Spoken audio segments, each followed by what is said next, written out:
This is the Five Stars Podcast. Let me talk to you.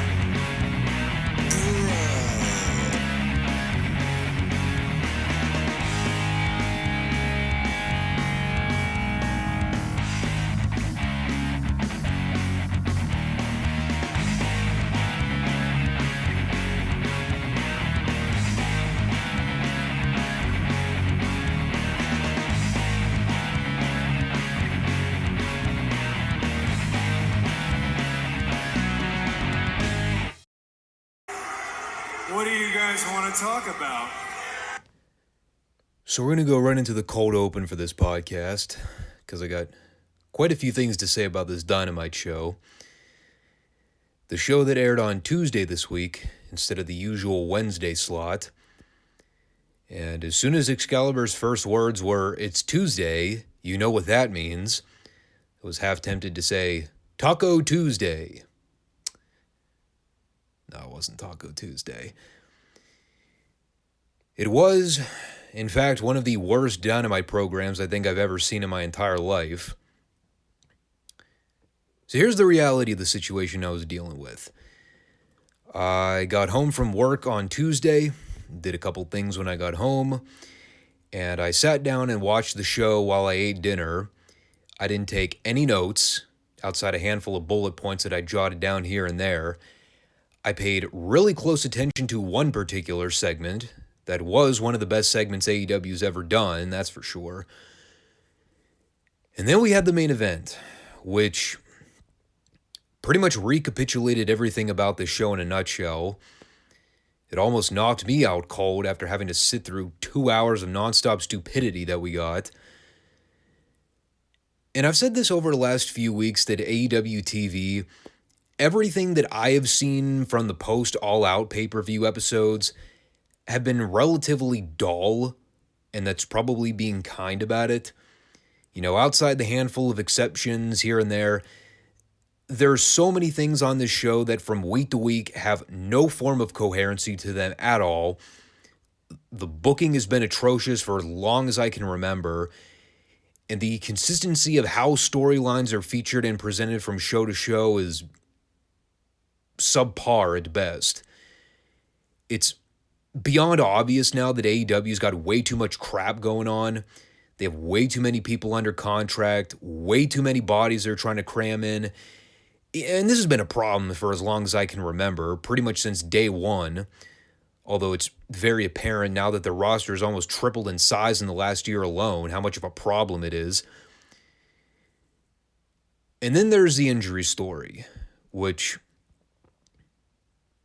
we may as well get into now, but like I said, this was the first episode of Dynamite in a long time where after it was over, I almost didn't even feel like commenting on it because I really didn't have all that much to say about it, at least nothing all that constructive. Obviously, though, it was a tough show to talk about because of everything that went down in the main event. There's a lot I could say about it. I continue to maintain the opinion that it is a major problem in modern wrestling today. Conversations that nobody wants to have because that would probably go against the narrative of what modern professional wrestling should be. Because we've collectively prioritized work rate as the only thing that matters in a match anymore. And we see guys needlessly risking their bodies doing incredibly stupid stuff that no one in their right mind would have thought doing 40, 50 odd something years ago. The AEW injury list in particular this year alone is something I think a lot of people should be raising some eyebrows on. Why are there so many goddamn injuries in AEW? Why are people dropping like flies at a more consistent rate than at any point in modern recorded history? I don't think it's circumstantial. I think the simple answer is nobody understands how to properly work or wrestle anymore. You know, the other problem, too, is we've taken the word work in professional wrestling and have bastardized the term to such an extent where now the boys in today's business think that work rate means having to constantly do all this high-risk, nonsensical garbage that, again, nobody in their right mind would have thought doing 50, 60, 70 years ago because people actually used to work smart. Now nobody knows what working smart means unless you're a hand-selected group of the boys remaining that actually get it. So the Hangman Page thing. Obviously, we're skipping ahead to the main event, but since I already mentioned earlier on how little I paid attention to anything else on the show this week outside this match and the MJF promo, we may as well cover this first.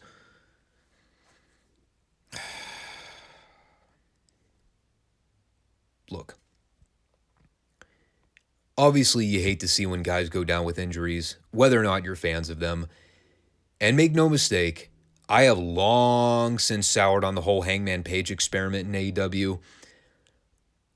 I could sit here for the next 20 minutes and rant about him being positioned in this spot to begin with.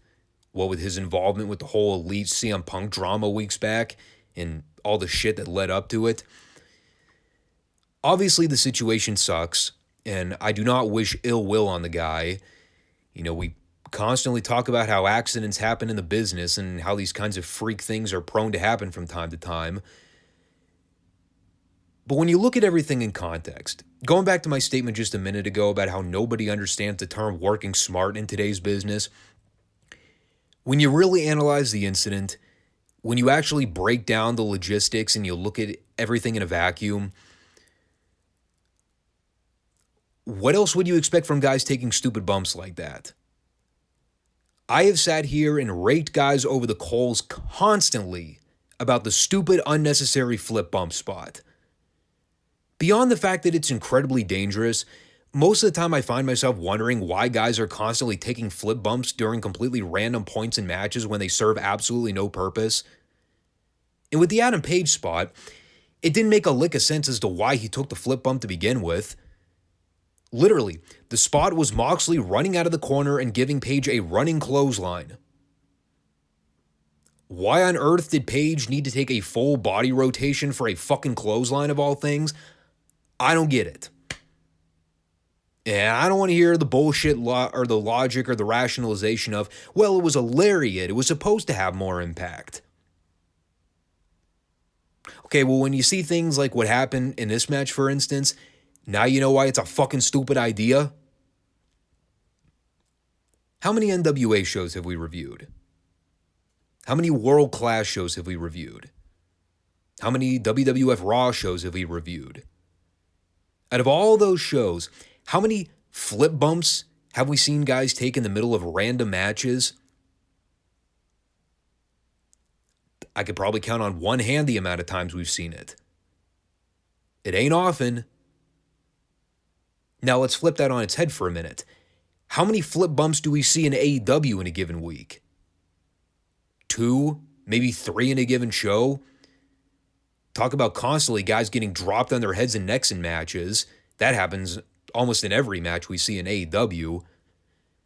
Now granted, let's say 99% of the time the guy lands perfectly fine. Okay.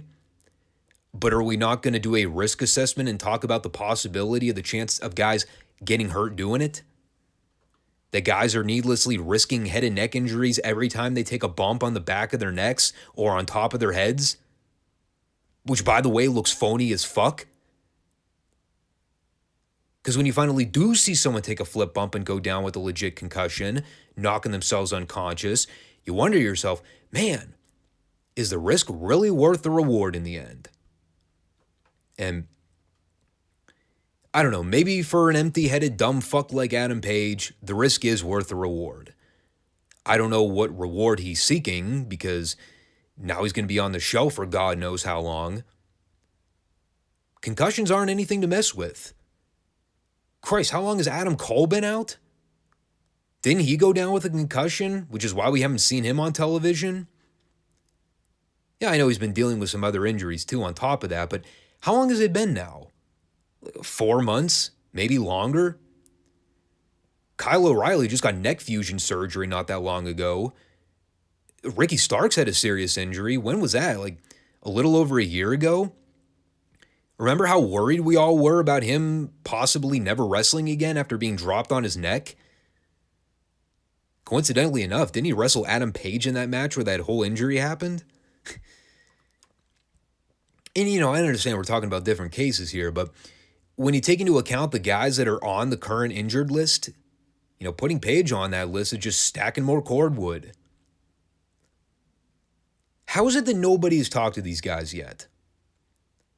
How is it that with all those legends in the back, all those smart minds in the business that Tony's paying an arm and a leg for, how is it none of them have stepped up and apparently said, guys, you got to tone it down with all the high-risk stuff. Slow down, be smart, bump safely, don't do shit you don't know how to do. God, is that ever a proper Dustyism? Wonder what he's thinking watching all this crash test BS going on from week to week.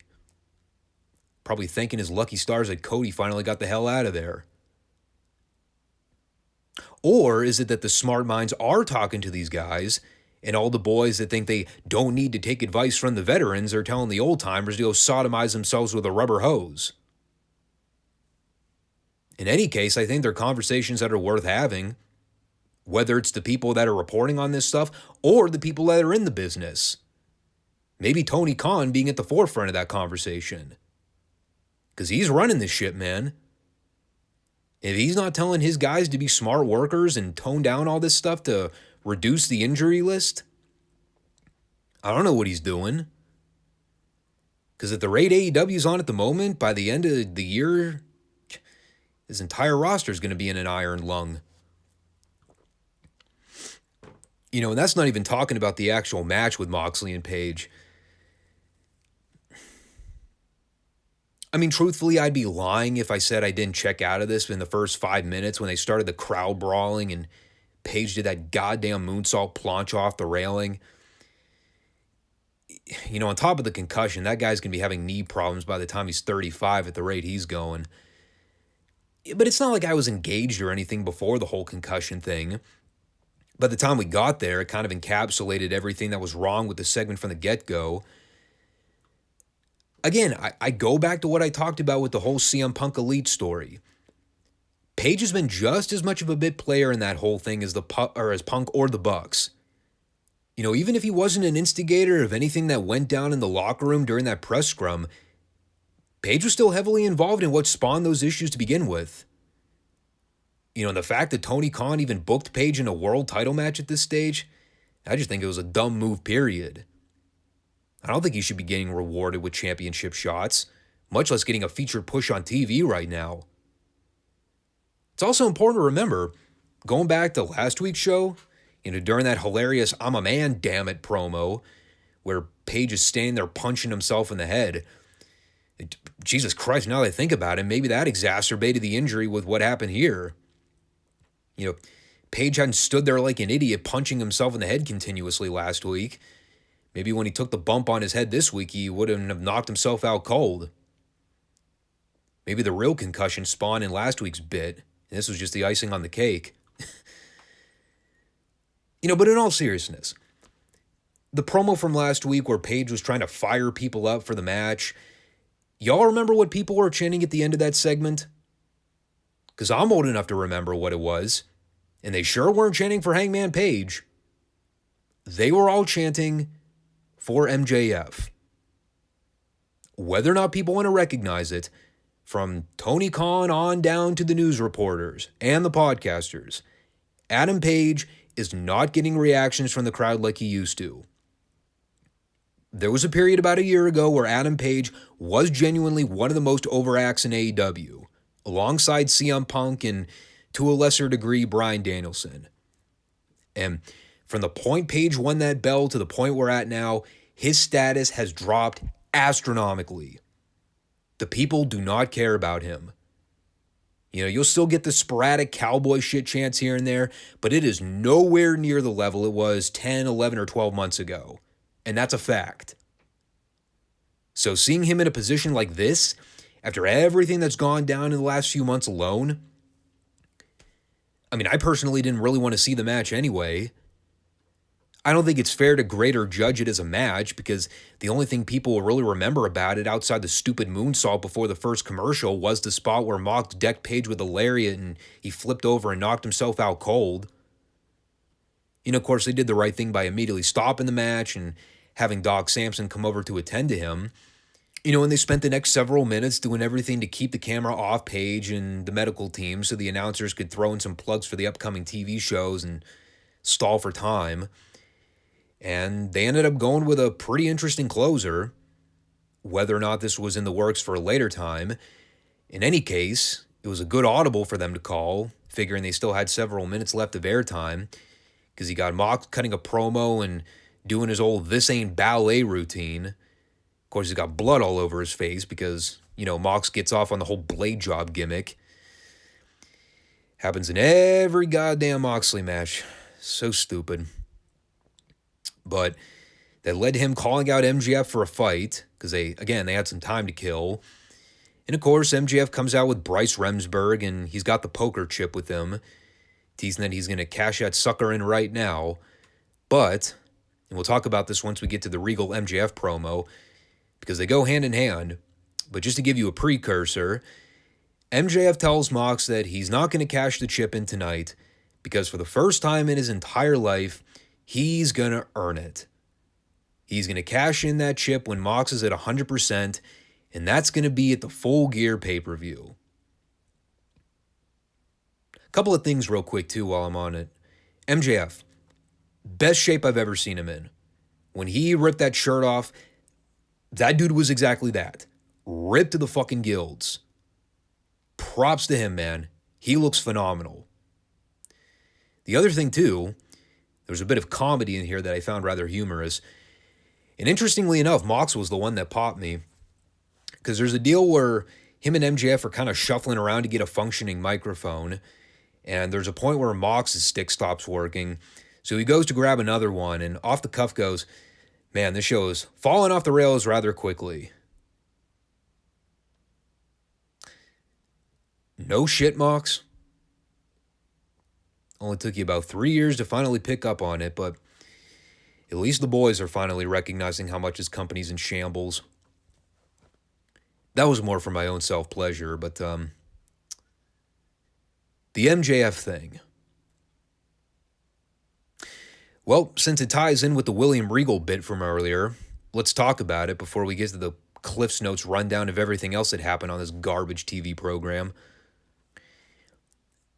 The face-off with MJF and Regal was a sight to behold. I have a lot of mixed feelings about it, but I'm also cautiously optimistic because if they end up going in the direction that I expect them to go at the Full Gear pay-per-view, it'll end up being the best moment in wrestling in 2022. But before we talk about that, they had a promo segment where, as per usual, Tony Schiavone's in the ring trying to interview someone, and Regal ends up getting in like 2 words before MJF interrupts, and Tony completely disappears into the ether. So while that annoyed me, the next part of the segment didn't. Because MJF gets on the mic and explains the full story of his previous engagements with William Regal. The grudge that he's held over Regal for the better part of 7 years. And it all dates back to when he was a young 19-year-old Maxwell Jacob Friedman receiving a tryout for the WWE at the Barclays Center. And it was during that tryout where MJF had to wrestle in front of several veterans, including Arn Anderson, Dean Malenko, Adam Pearce, and Regal himself. And he feared for his life because it was the most pressuring situation Max had ever been in. But he also knew that professional wrestling was his life, and it's all he had. And it was after that match he had where Regal pulled MJF aside personally and took him into his office, and he said that he would see it personally that Max would get a job with WWE that day. And everything in their conversation was going along well, right up until the point where Regal asked how old MJF was. And as soon as MJF mentioned that he was 19, Regal told him, "Sorry, kid, it's budget cuts." No, of course I'm being facetious. No, he said, "MJF, you're too young." But in the meantime, he said, "Max, I want you to send me promos and videos every month and update me on your progress." And on the 3rd month of MJF doing just that, William Regal sent him an email response essentially saying that he's a busy guy and that WWE only hires the best in the world. And MJF kept that on record for 7 years, resenting Regal every day for shattering his dreams and ruining a young kid's one chance at fulfilling his destiny. Now, of course, this thing is made 10 times better by the fact that MJF was visibly getting choked up talking about this. All the while, Regal is standing there across the ring from him, smiling, and Max is fumingly calling him a son of a bitch. Some real raw emotion being pumped into this promo. How much of it was a shoot versus a work, I don't know, but you could feel the tension in the room, man. You could just cut that shit with a knife. It was so thick. And of course, MJF mocks Regal for the fact that 7 years later, the tables have finally turned now that William Regal snuck his way into MJF's company because he got fired from WWE, and now it's his time to prove that he's the best in the world. And of course, it gets a massive ovation from the crowd because it was hands down the single best MJF promo he's ever done. And think about all the ground that covers, especially this year alone.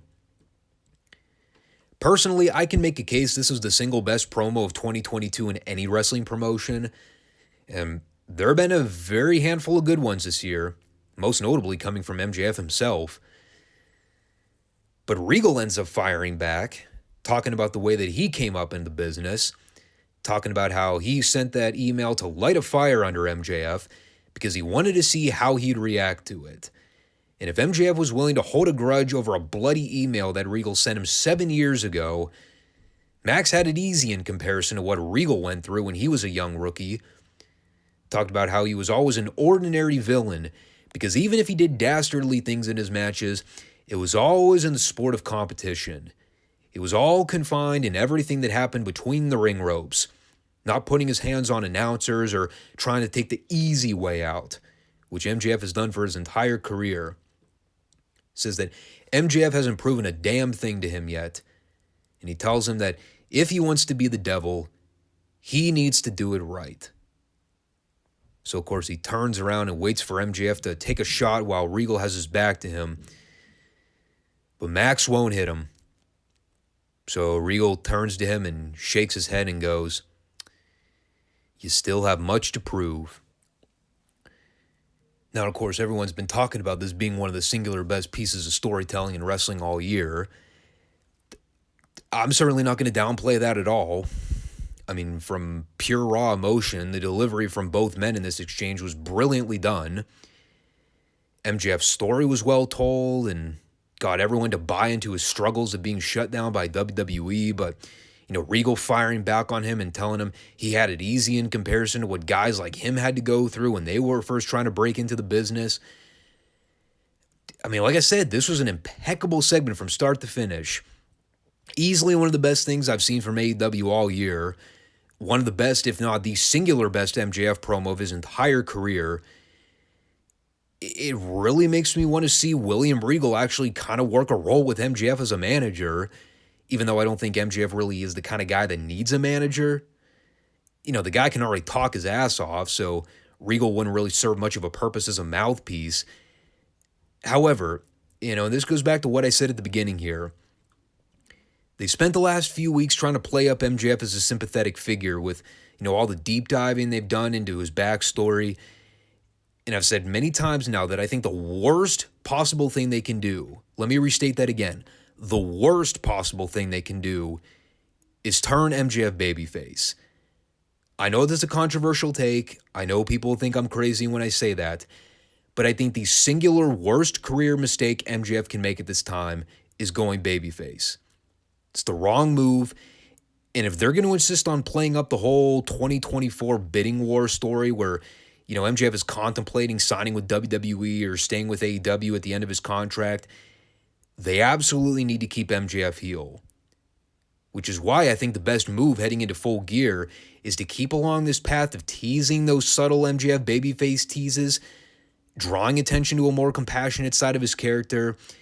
But when push comes to shove, when you get to the actual match, bam, That's when you have MJF find a way to win that world title through nefarious means. And you have him stick it to William Regal and everyone else that thought MJF was going to turn over a new leaf. Or, if you wanted to really go with the swerve, you could have Regal do something where he aligns with MJF and helps him win the world title. Because keep in mind, Regal is kind of involved with that whole Blackpool Fight Club. He is technically a Jon Moxley guy right now. What if Regal decides to turn? And he helps MJF win that belt. And then you have those two go off and, the Blackpool Combat Club can go piss up a rope sideways for all I care. You could go that direction too. And meanwhile, MJF carries that title for the next 2 years all the way through his contract expiration. And you actually play it up as a real hostage storyline where MJF is using the world title as a real bidding piece to renegotiate his contract. I've said this before. I'm personally not the biggest fan of AEW using the WWE as a storyline motive under most circumstances. I think MJF drawing attention to the fact that WWE is the end-all be-all while AEW is the pit stop sets a bad precedent. It's the kind of shit TNA used to do where they would constantly mention WWE in story. They always had an inferiority complex or they knew WWE was the number one brand and TNA was always a distant second. AEW's been riding that same horse for a long time now, and I never thought it was a good idea. But this has kind of been MJF's central storyline since he came back a few months ago. To be the world champion and to ensure that he always has some kind of hook or piece of bait to dangle over Tony Khan to renegotiate a better contract.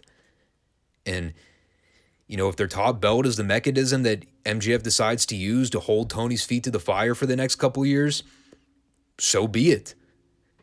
MJF is the world champion for 2 years.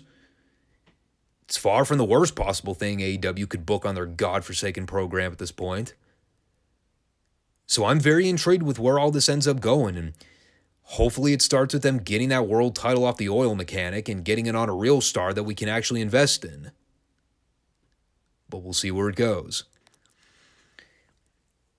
And on the subject of investing in things, that kind of brings me to the rest of the Dynamite program this week.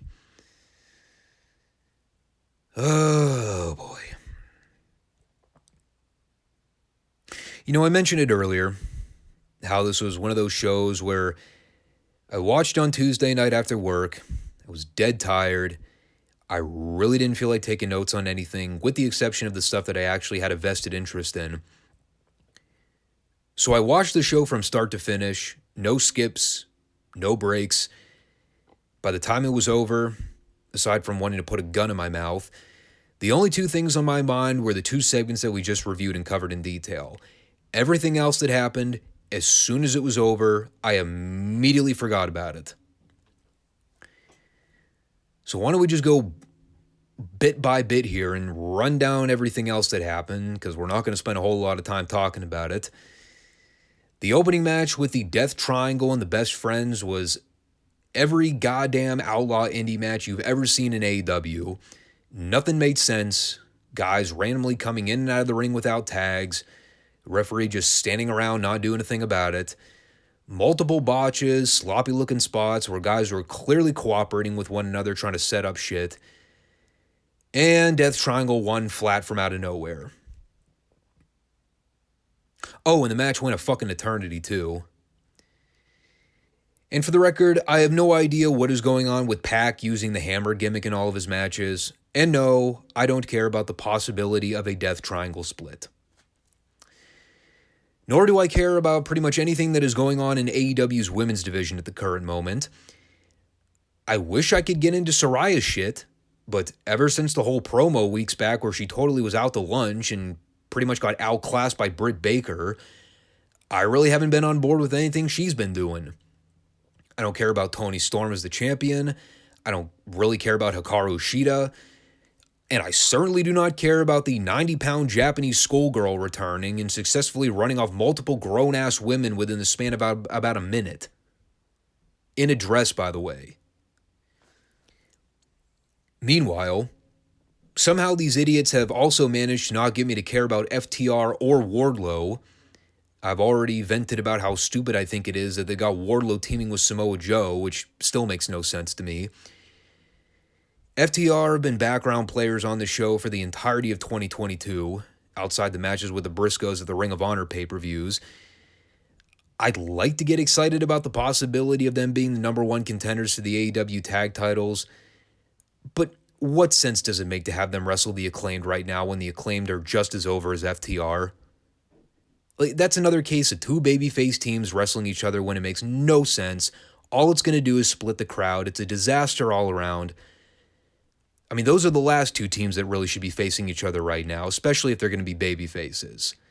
So, that whole thing's a complete mess right now. I did laugh at the segment in the back where Jay Lethal and Sanjay Dutt had trapped Darby Allin under a garage door. Also, Lethal could put him in the figure four by running to the other side of the door. And all you see is Darby's knees flapping up and down while Lethal's cranking on this hold.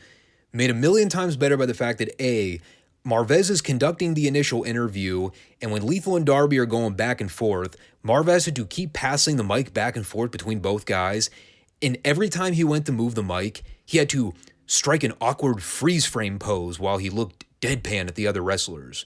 Super stern. Looked fucking ridiculous. The other hilarious thing in all this is that after this whole thing was over, they cut back to Taz and Excalibur, and they pretty much played up that segment like it was a standard conversation at the water cooler at the office. Man, tough break for Darby. Getting trapped under a garage door like that and having someone crank on your legs from the other side. Certainly not a way you'd want to spend your weekend. Meanwhile, the show must go on. And boy, did it ever. And of course, after that was the Regal MJF promo that we just talked about. Still one of the best things I've seen in wrestling all year in any company. I cannot say the same, however, for Chris Jericho and Dalton Castle for the Ring of Honor World title, which thankfully I spend most of the time sitting on the toilet for, so I ended up missing pretty much the entirety of the match. I don't give a fuck about Dalton Castle. I have not for as long as I've ever watched him. I don't get the gimmick. I don't understand Dalton at all. Whatever. Chris Jericho has started to garner go-away heat with me as far as I'm concerned. The incessant amount of screen time that guy gets from week to week, it is beyond atrocious at this point.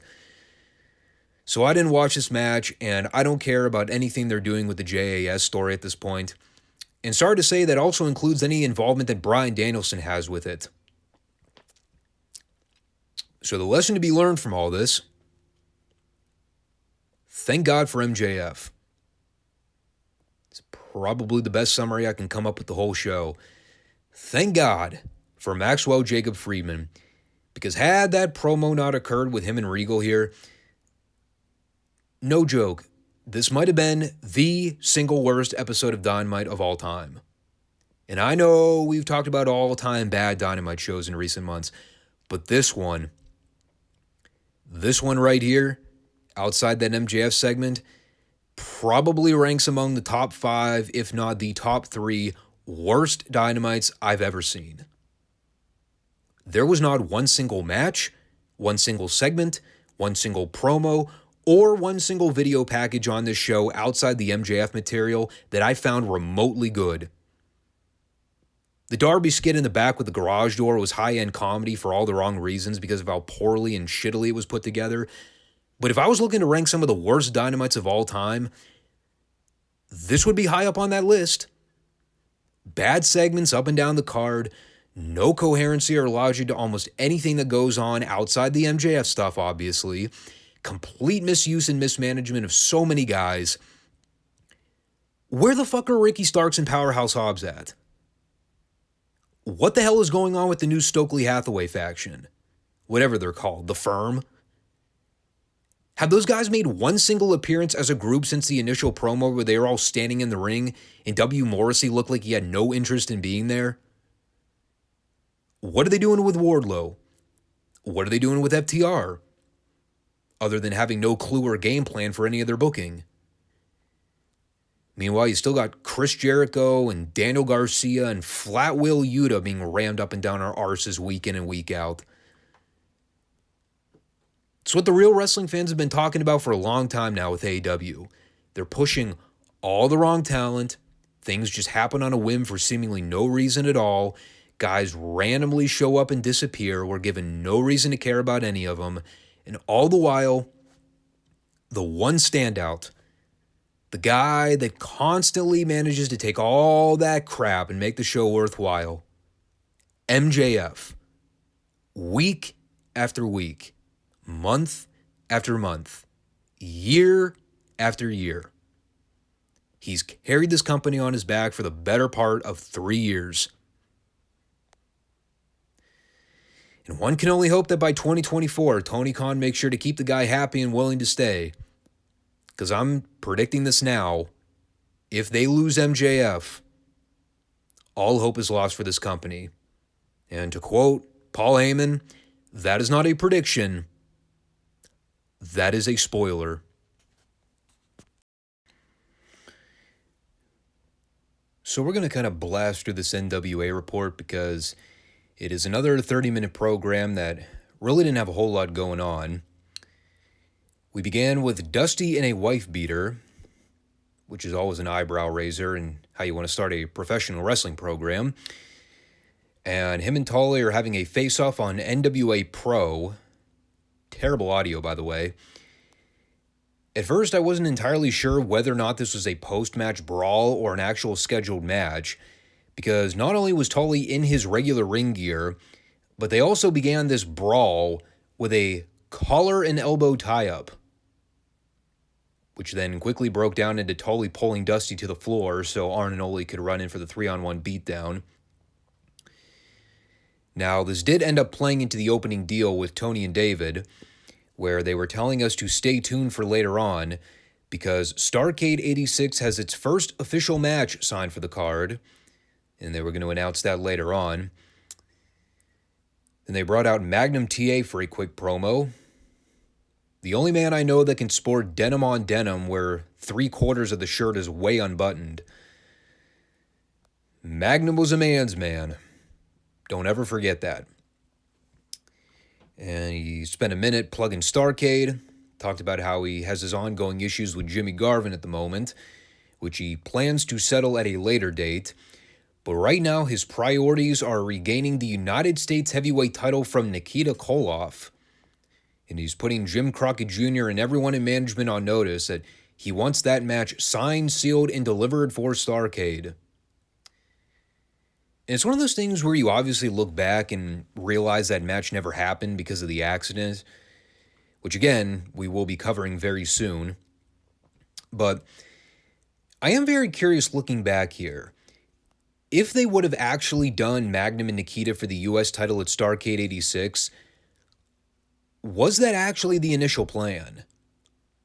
And if so, how would they have gimmicked that matchup? Because keep in mind, we're still pretty fresh off the Best of 7 series. I can't imagine if that match would have actually taken place, they would have just booked another straight match with the two. Like, I don't know. Probably would have done it in a cage or something like that, but it is interesting to go back and speculate on that, because this was still before the Nikita face turn too, which was another last-minute change of plans. And God, to think all of this happened literally a month out from the actual event? That's probably the most astonishing thing about it. How quickly they needed to change course of direction with the whole thing and how everything pretty much came together. And it was all fluid. They still fucking pulled it off. It's amazing. Then we cut to the ring for an Ole and Arn squash. They wrestled Keith Patterson and Vernon Deaton. And by wrestled, I mean slaughtered. I'd like to note here, too, that Keith Patterson, a black man, by the way, no hair, bald as a cue ball upstairs, apparently decided that the best color to wear for ring gear was, of all things, poop brown tights with poop brown boots. I do not approve of his choice of color. And I didn't approve of it when Shawn Michaels did it in the mid-2000s either. And apparently Arn felt the same way too, because when he went to plant Keith with his gourd buster at the end, I think Keith's life literally flashed before his eyes here. As Arn lifted this guy straight up in the air, nearly lost his grip on him by almost launching him overhead, and if you freeze frame it at the right spot, Keith's neck was contorted in such a manner that if it was done by anyone other than Arn Anderson, I predict that guy would have been dead on the spot. So thank God for Arn. Ole, he probably would have just gone into business for himself and broken the guy's neck and wouldn't given two fucks about it. So then we cut back for a J.J. Dillon Tully Blanchard promo. More specifically, Tully Blanchard on crutches because of a heinous attack that took place a week ago. And they showed footage here. This is the greatest thing ever. At the Greensboro Coliseum, during a Tully Dusty match, they shot an angle at the end where JJ tried to interfere with a chair. And, of course, Dusty was able to thwart that and grab the chair so he could use it on the heels. And he starts targeting Tully's right knee. Keep that in mind. And this is such a Dusty call, it makes the whole thing that much more glorious. Because while he's got Tully in the figure four, he is using the ropes for leverage to apply extra pressure. And meanwhile, you've got officials and some of the heels all trying to file out from the back to save Tully. Not only is Dusty fending them off while lying on his back holding in a figure four, but the way he fends everyone off is by simply waiting for them to reach down toward Dusty to try and pull him off.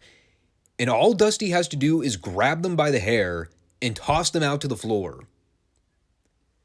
Multiple grown men were completely unable to pull Dusty off of this man, while Dusty was practically laying flat on his back, having no use of anything but his two arms. Those were the only free limbs he had accessible at the moment, and the heels were still unable to break him off of Tully. And keep in mind, this shit went on for like 3 straight minutes. After Dusty had worked a grueling match with Tully just minutes prior, and the fresh heels still cannot do a damn thing about it.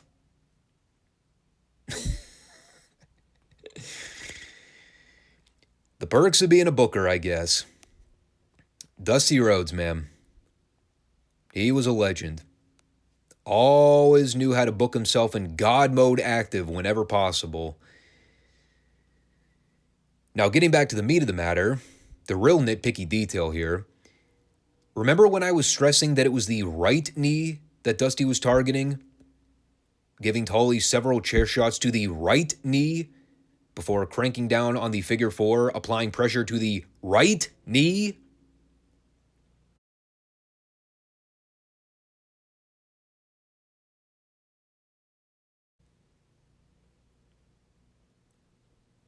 Whoops.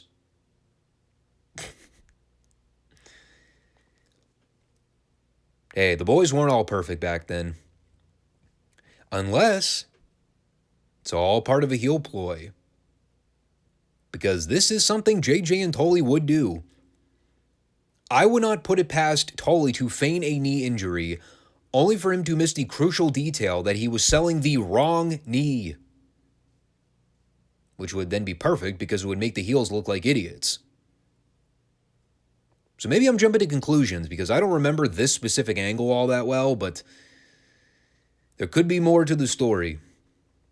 We'll see where it goes. Then we had one of the goddamn strangest things I think I've ever seen on the studio show. I am not ribbing. I am not lying. And in fact, I will put the image on screen here so that you all know this is what I saw.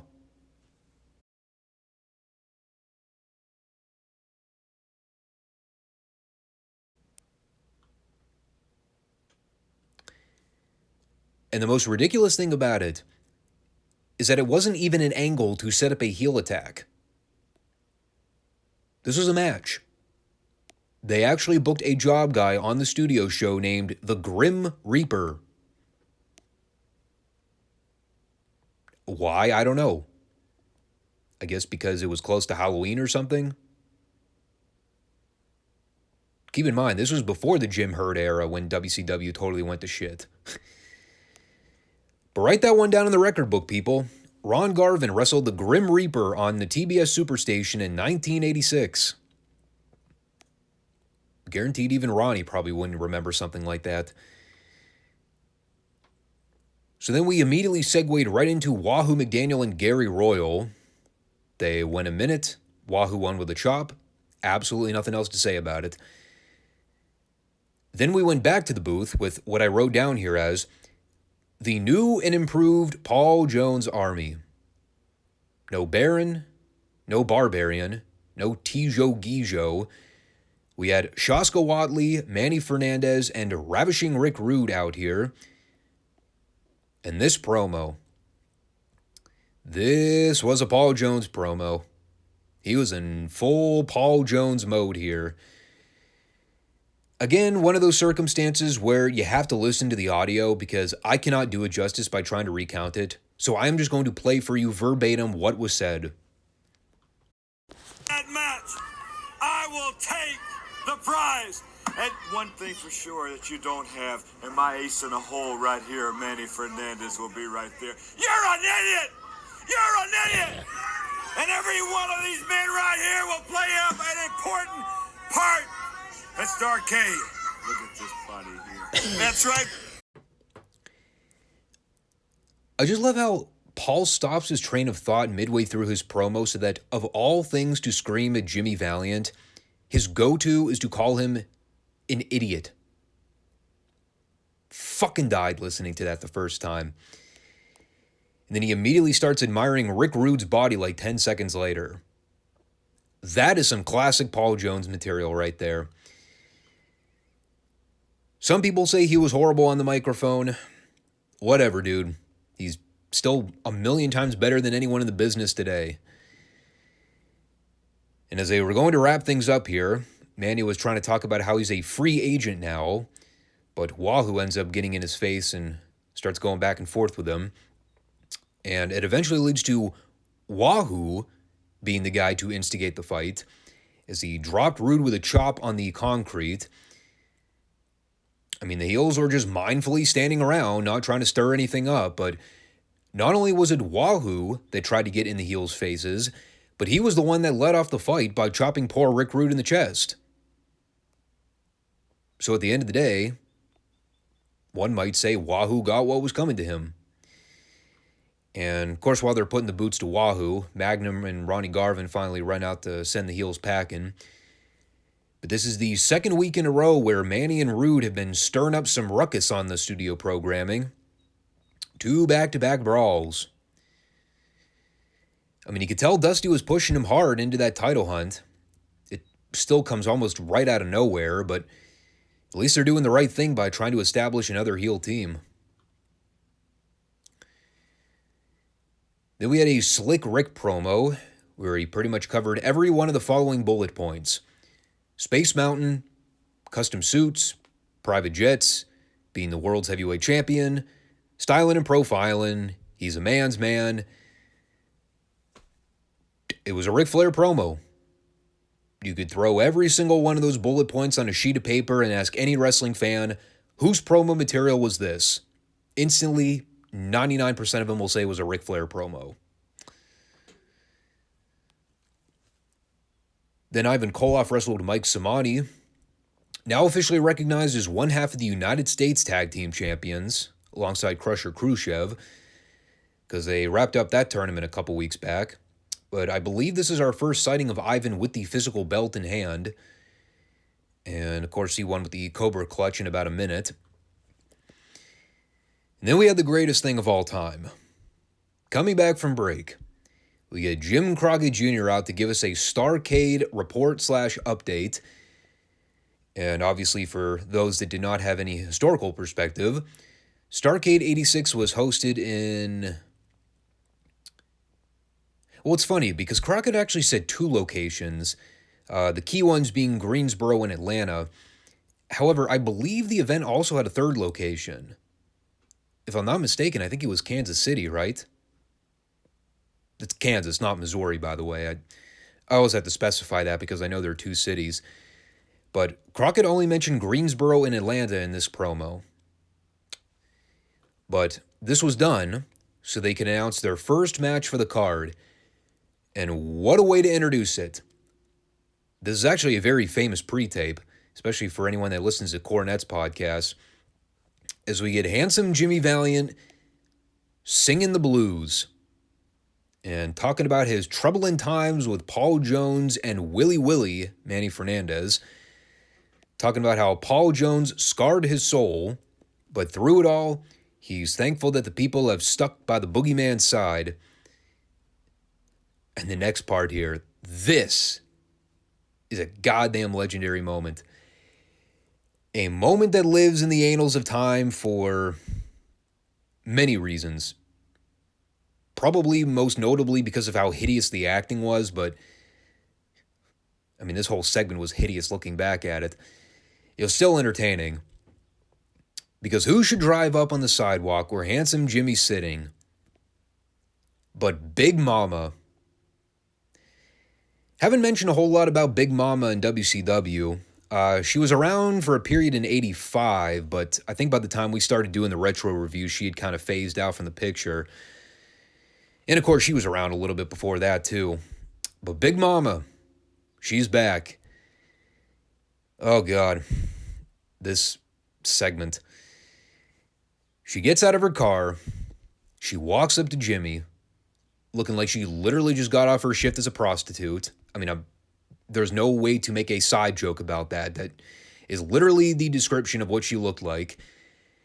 And she walks up to Jimmy, and she drops the infamous line, "I've been looking everywhere for my boogeyman. I've looked in every bar. I've looked in every car. And here you are." And she knows that Jimmy's been through some troubling times with Paul Jones. And when he came home with his head shaved, Big Mama held her head high. But she knows in her heart that handsome Jimmy can beat Paul Jones, and she'll do anything to see it happen, including putting her luscious red locks on the line. And of course, Jimmy knows how important a woman's hair is, so if Paul Jones can beat the boogeyman, Big Mama will sacrifice that gorgeous head of rat hair. I mean hair. Just hair. But if the boogeyman beats Paul Jones, he will be a bald-headed geek. And after they establish the match and the stipulations, Big Mama grabs Valiant and says, "It's time to party," as they ride off together with the blues fading in the background. Made 50 times better by the two young black gentlemen standing in the background during this entire thing, probably thinking to themselves, what the fuck is going on here? So yeah, that was a thing. The well-renowned, "I've looked in bars, I've looked in cars, yet here you are" line from good old Big Mama.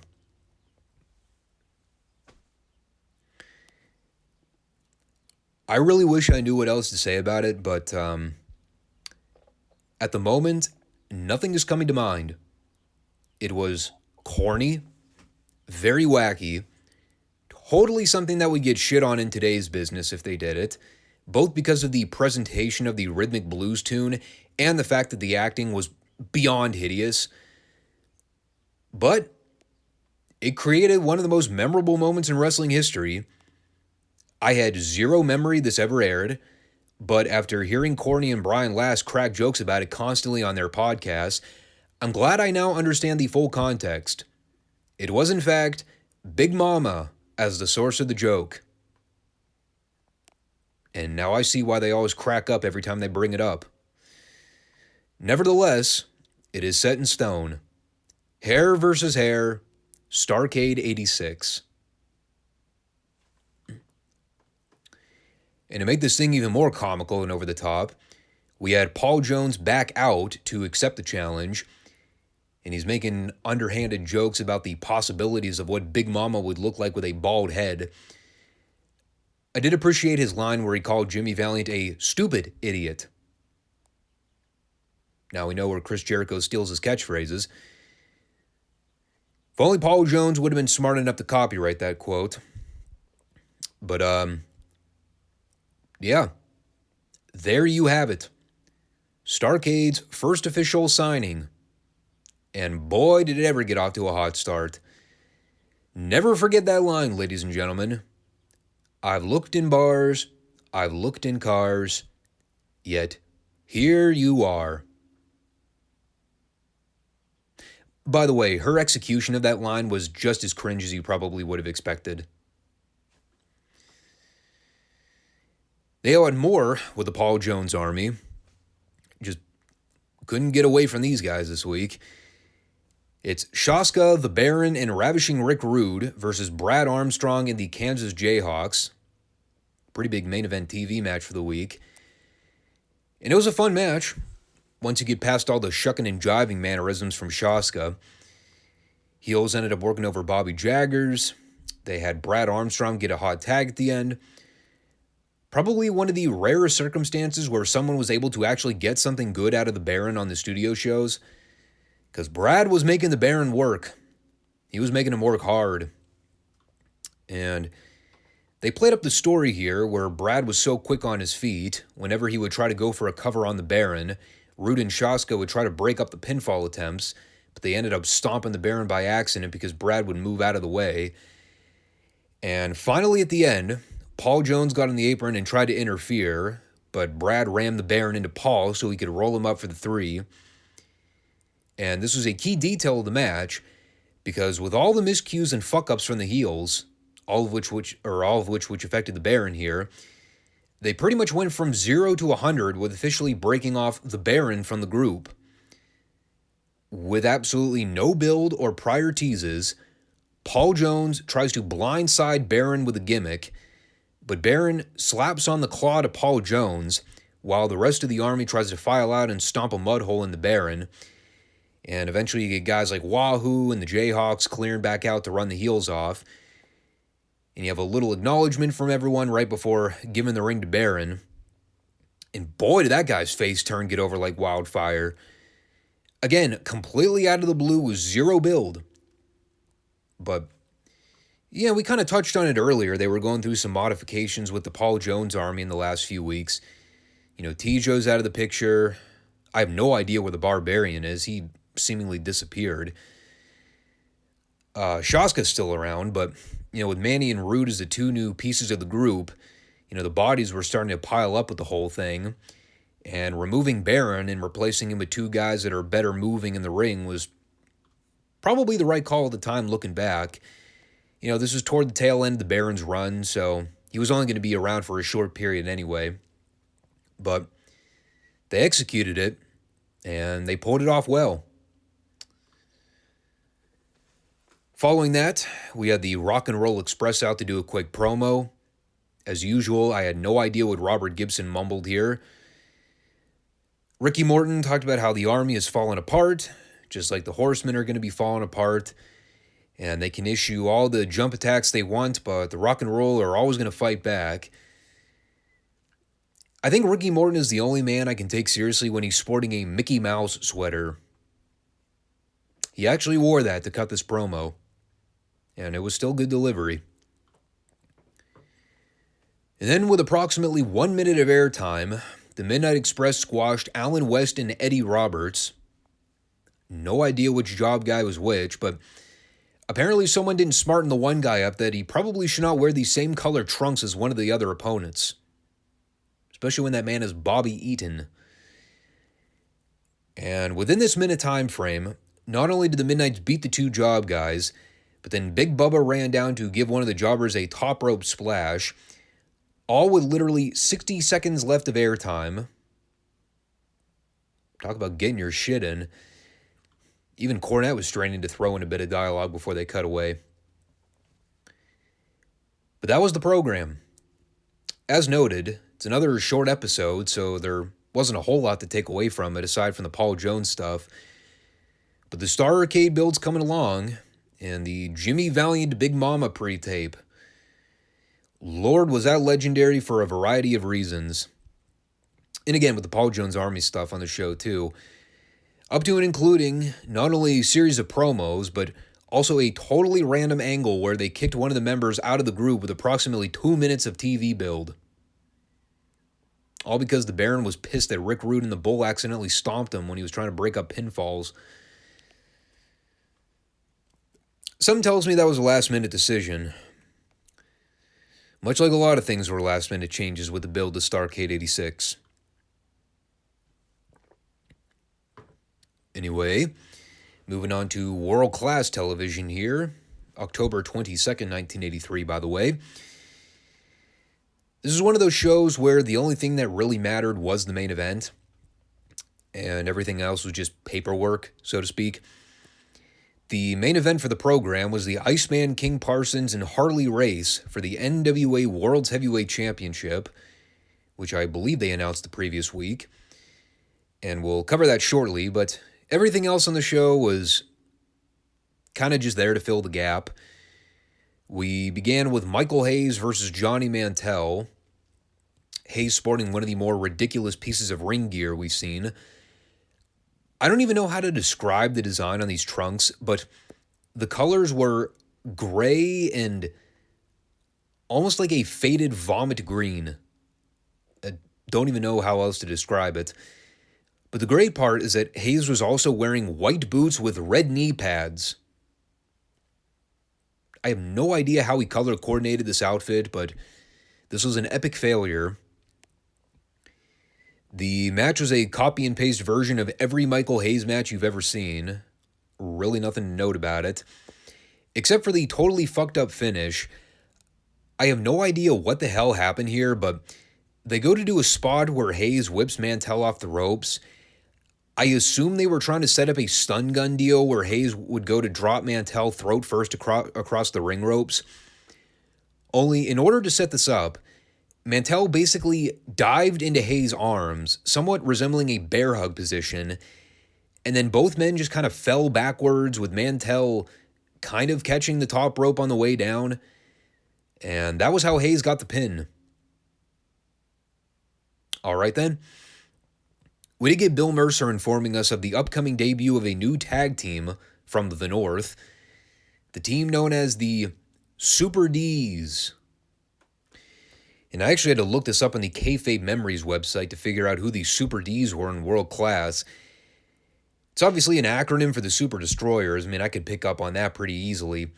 But it was not the Super Destroyers from Eastern Championship Wrestling from the early 90s, that being Doug Stahl and AJ Petrucci. In World Class, the Super Destroyers were apparently Scott and Bill Irwin.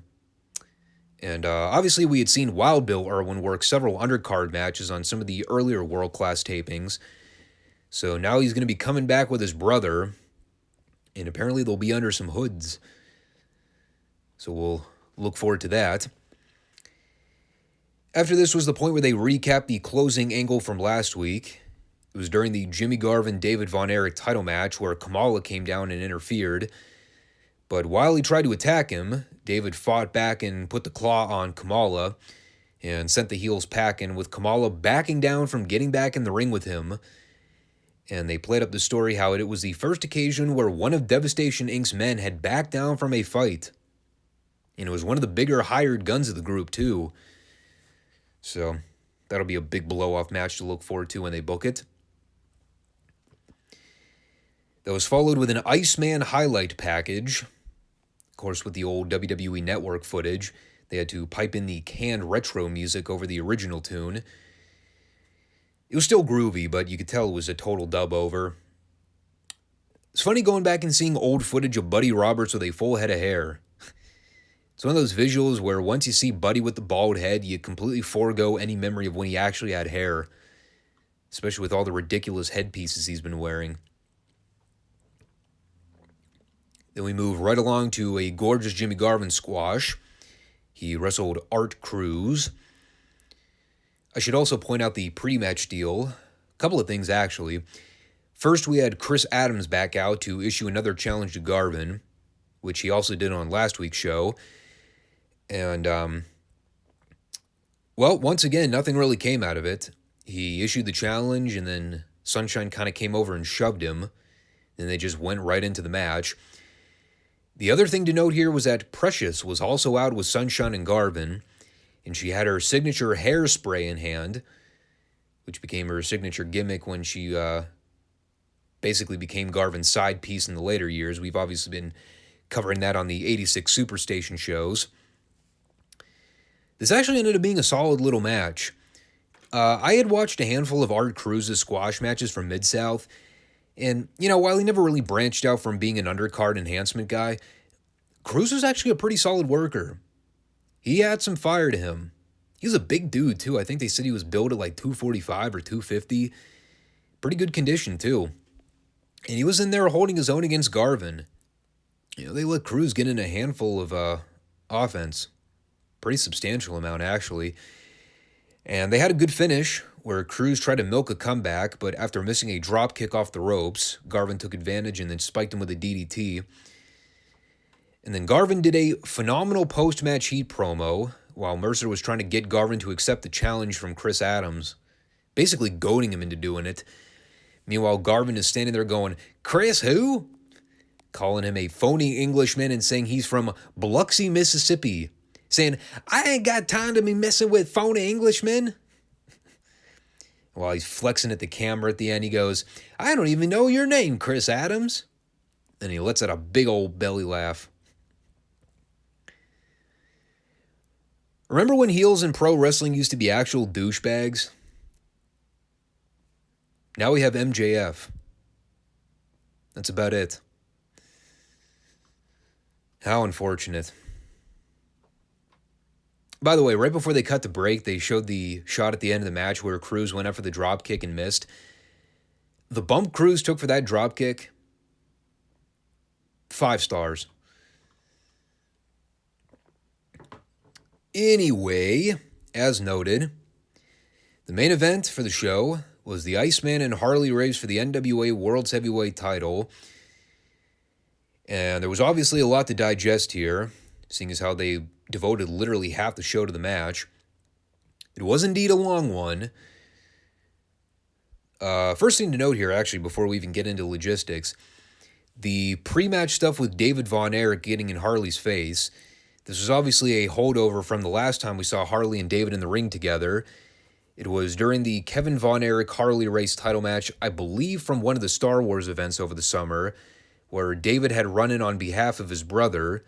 Because Kevin's shoulder was so badly worked over, David felt that Harley was purposefully drawing the match out in an act of unprofessionalism.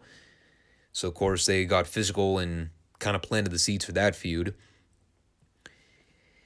The match here, like I said, got plenty of time. So they took their time and milked a lot of big moments. Iceman was well in control for the first half. I liked the little spot where Harley tried to drop a headbutt on the Iceman on the floor, and Harley ends up being the one that takes the brunt of it because the Iceman has a thick head. Of course, people went nuts for that. They also did a deal later on where the Iceman got driven into the ring post, but that had no effect on him. Ended up dropping Harley on the floor, which he barely ended up beating the 20 count for. They pretty much went nuts for anything the Iceman did in this match. And anytime Harley went out to the floor to stall, they all booed vociferously. Lots of "Go Ice Go" chants. There was a strange spot during this match where Harley gave the Iceman a brainbuster on the outside. I would have figured that spot would have been done to factor into the finish, but no, the Iceman was pretty much back on his feet like 10 seconds later, making a comeback. Very odd. Pretty much the main story was selling all the visual pins that the Iceman was getting on Harley. Lots of great back and forth action at the end, around the 15-minute mark. And, we talked about it with the Dallas crowd. They stayed with it the whole time. As long as this match went, all the pinfall attempts from the Iceman, the people were counting along. The spots where David Manning was counting out Harley on the floor, everyone was counting along in unison. But obviously the big spot at the end, in the lead up to the finish, that was the crucial part. They do a spot in the corner where the Iceman is hammering away on Harley, and Manning is trying to hold him back to get control. And while Manning has his back turned, Harley turns around and tries to cheap shot David Von Erich, who's watching on the floor. And of course, David wasn't going to be taking any of that sitting down. So he responds by punching Harley in the face with a hard right. And this is important to note, but because David Von Erich was in the Iceman's corner here, knowing the beef with David and Harley from their previous encounter, Bronco Lubick was actually a second official to scout things on the floor in the case that something would happen where David would get involved. And to borrow a great phrase, wouldn't you know who won the pony? Because David ends up getting involved after all, of course after being sucker punched by Harley. So when the Iceman hits Harley with a hip attack and gets the visual pin, Bronco had witnessed the whole deal with David getting in the attack on Harley. And the way they shot this was so great because you got both Davids in the ring trying to negotiate the situation. And because David Von Erich's a nice guy, he's obviously not going to lie to David Manning when David asks Von Erich, did you get involved? Did you get physical with Harley?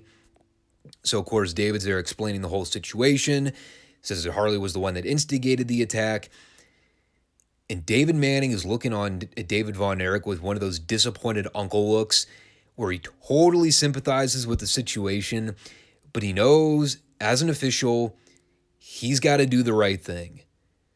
So, against his better judgment, he rewards Harley the belt by DQ, and everyone's all pissed off about the situation. But, God, you got to see it to believe it. David Manning's facials during this exchange, phenomenal. Like, he legitimately looked like the empathetic school teacher who knows that his students did something wrong and he doesn't want to punish them, but he knows he has to set the disciplinary action, otherwise he sets a bad precedent. Just perfect. And the whole final angle was well done. You know, of course, Harley's wagging his finger at David and mocking him for it. Just classic heel stuff. A very fun show.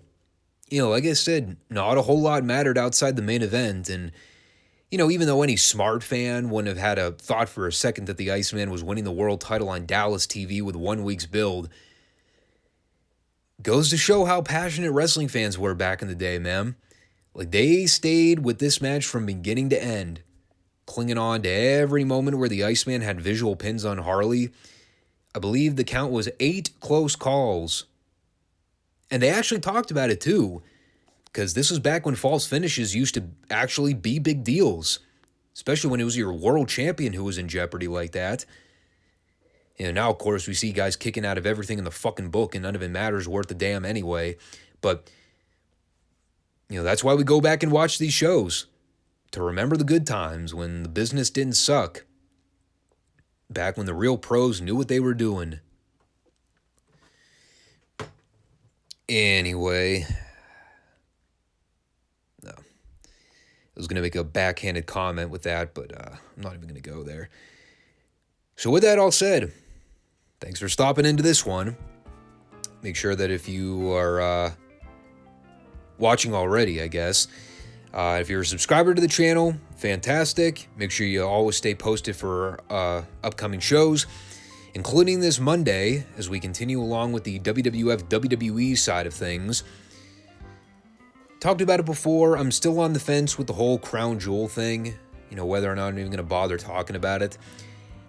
Right now, I'm going to play it by ear and see what the card looks like in a week or so. I mean, it's still a few weeks out, so I have enough time to digest whether or not I'm even going to bother with it.